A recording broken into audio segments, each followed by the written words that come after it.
Hello and welcome to a mini episode of the LTN Pulse podcast.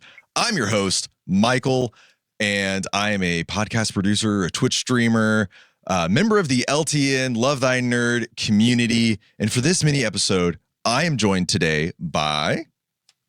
Hey everyone, my name is Amanda Sims, or on Discord, Amanda Sims, just to make it easy. And I am super excited to be here. Thank you for having me. Awesome. We're so glad that we could have you on the podcast. Thank you so much for your willingness to join us for this quick little mini episode. To kick things off, let us know what your connection is to Love Thy Nerd and how you got plugged in. Oh, wow. Okay, so I was on staff at Life Church Online, really passionate about online ministry, but also a big nerd myself, loving all kinds of just nerd fandom stuff. And a friend of mine at work actually told me about LTN and said, you've got to get connected with this because they are your people. And I said, well, that sounds fantastic. I need more nerd friends in my life. And so I got connected to Bubba and just started learning a little bit more about what the mission is, what the passion is of this community, and felt like, yeah, these in fact are my people. I wanted to get involved. So started going to some events, went on a mission trip to Gen Con last year, and just love this community so much. Really thankful to be part of it. That's so cool that your connection came through like a mutual connection. How was your friend, how did they know about Love Thy Nerd? Honestly, I'm not entirely sure how they got connected, but he was helping them with one of the first conferences that they did. And when he was describing the mission and the overall purpose of LTN, I thought, yeah, these sound like my people. Because growing up, even in the church, I didn't have a lot of friends who understood the whole nerd vibe. And back then, it was not really seen as something to be proud about. And so having this connection, my friend Terry was like, you got to meet these people. Because the other thing is, when I was part of Church Online, we would see people come in and have those interests and not feel like there was a place for them to connect. And so not only was it important for me, but I really began to see how it was a place where I could direct other people to say, you could be part of this community too. I think it's really your vibe and you would love it. That's so cool. That's so cool. What did reaching out to Bubba look like? Was it just like, hey, I heard about you. You guys seem pretty cool. What do I do? Because if people may be watching this thinking like, well, I might be interested in this. How do I connect to Love Thy Nerd? Yeah. Email, but first thing you do is email Bubba directly. Well, yeah, you could try that. Well, for me, it was really weird because like at Life Church Online, we had just started doing church in the metaverse. Now that's not really a thing anymore, but we had just started pioneering what it would look like to do church in the metaverse. And Bubba found out about it and actually came into one of the services and was like, hey, I think I've heard about you, because my friend told him about me too. And so he's like, I think I've heard of you. And I'm like, I think I've heard of you too. And our avatars were talking and it was very surreal. But it was hilarious. And so I was like, okay, great. So then my friend Terry got us connected and I got on Discord because I was already on Discord by that point. And so just kind of started talking to Bubba. He connected me to Luke. And then one thing led to another. And I went to an LTN con with my daughter. And I don't know, here we are. That's awesome. I feel like there's probably a lot of other people listening or watching who have a similar story of like just one small little thing. Like, okay, now I'm connected. Like we were saying, now I'm connected. Now I'm plugged in. Now things are happening. I'm going on mission trips and all that kind of stuff. That's super cool. What one thing that we talk about on every episode of LTN Pulse is something that we are really nerding out about in nerd culture, whether it's a game that we're playing, a TV show that we're watching, just something in nerd culture that we are experiencing. Is there anything that you're particularly like hooked on right now? Oh gosh, right now.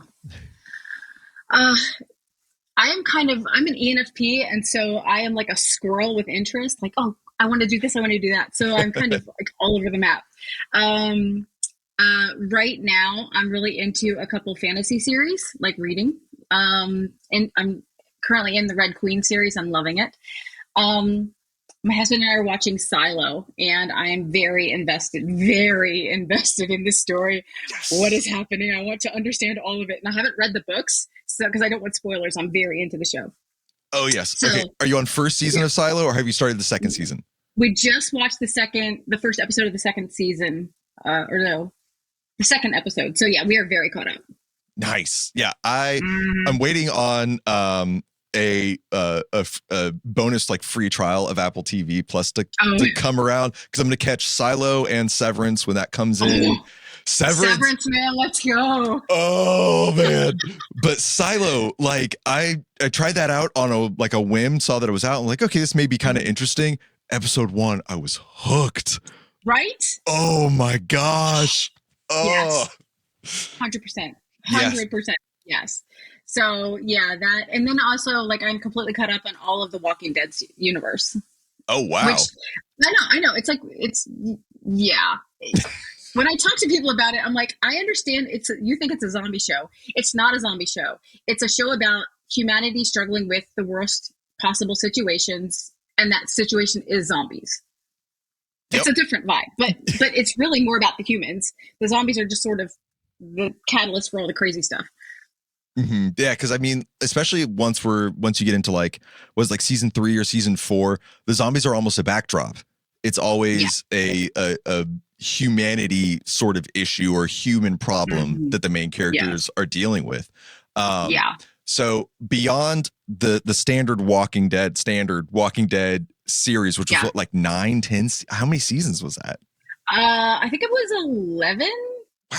I don't know, 11. Yeah, maybe. And we did, yes, but we did Fear the Walking Dead. We did Beyond. We did the Negan and Maggie ones. We've done both seasons of Daryl Dixon. Like, I'm telling you, deep dive into the Walking Dead universe.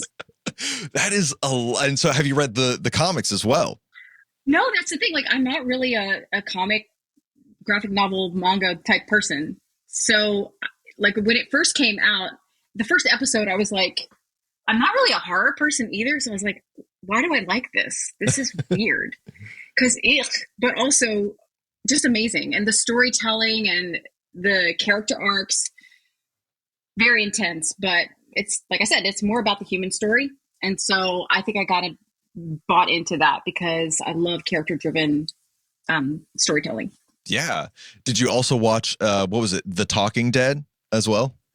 I did. I loved Nice. it because it was like kind of this glimpse into either the behind the scenes or what maybe other celebrities were vibing on with the show. Like I love when Yvette Nicole Brown would come on because she had a notebook and she had notes. She had notes and she was analyzing and I was like, yeah, she and I were on the same vibe about a lot of things. So those were always really fun.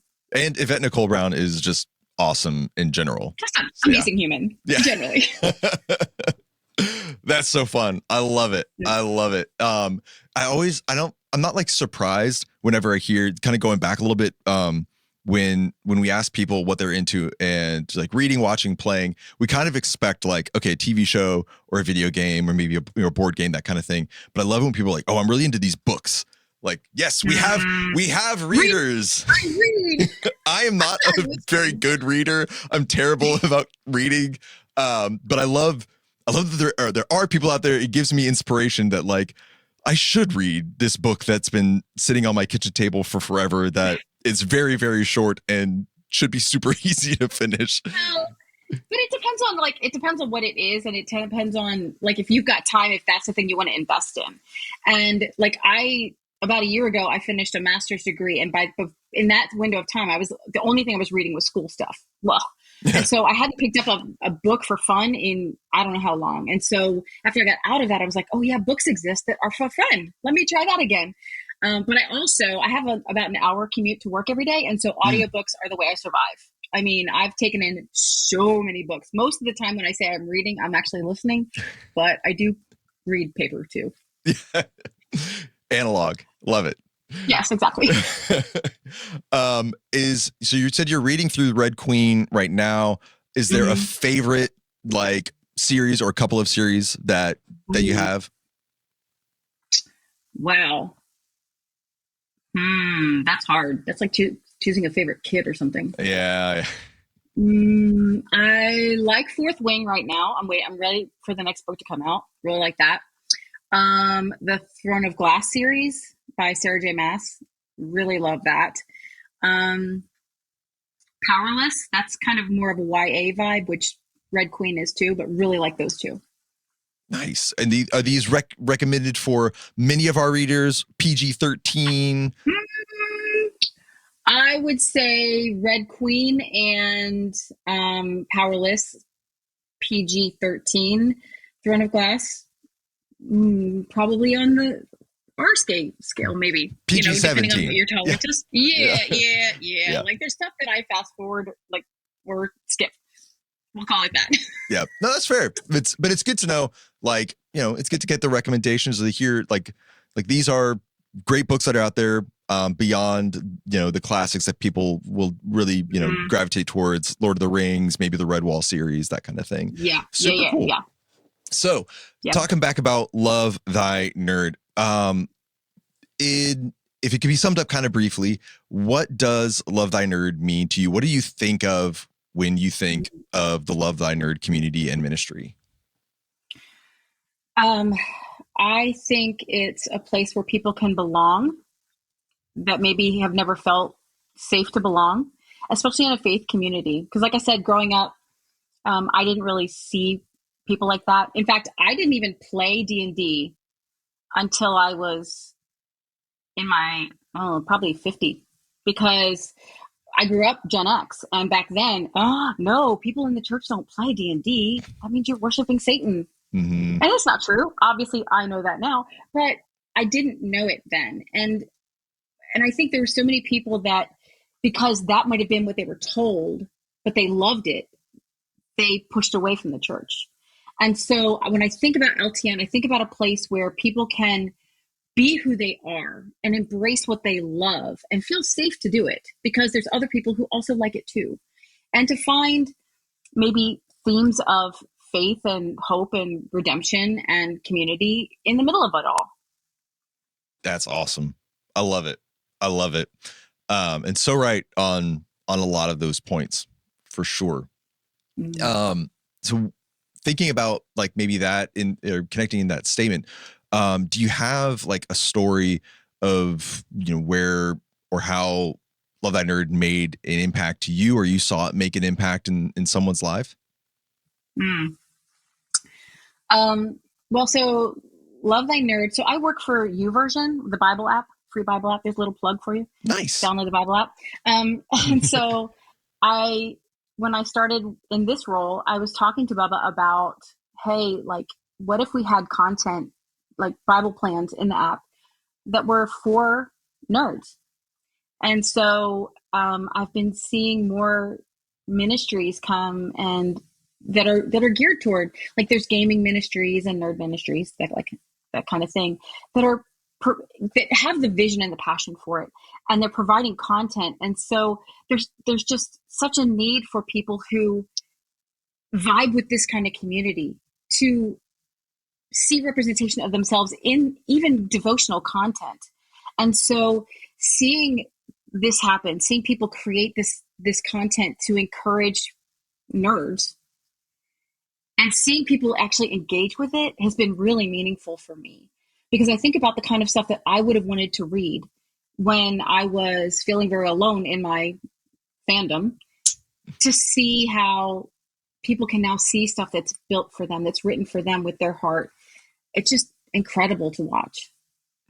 That's so cool. And so wait, are there Love Thy Nerd, like nerd Bible studies in the YouVersion app now, or is this a okay? Yeah, there's a Love Thy Nerd one. There's there's some from Crew Gaming. I know there's a couple other ministries that we've been talking to about providing content that is geared toward nerd community, and it's growing. I don't think we have enough yet, but I think it's definitely growing. It's a start, and that's yes. important. Mm-hmm. That's so cool. I'm gonna search that up as soon as we stop recording this. I think Bubba put it in maybe a little over a year ago now, and he's talked about doing some more content. So if you want more Love Thy Nerd content in the Bible app, tell Bubba. Yes, I love it. Awesome. Well, Amanda, thank you so much for joining us on this very brief but very awesome mini episode or I think Luke is calling them Minisodes. Minisode. Oh, I like that word. That's good. Yeah. I might have to steal that. Of LTN Pulse podcast. Listeners, viewers, if you're watching or listening, wherever you're finding this, and you want to hear more, you can subscribe to the LTN Pulse podcast wherever you find your podcasts, or on YouTube. If you search LTN Pulse, you can find all of our videos there. Last one more time, Amanda, thank you so much for joining us. I have been your host, Michael, and until the next minisode or full episode, we'll catch you later. Bye. Bye.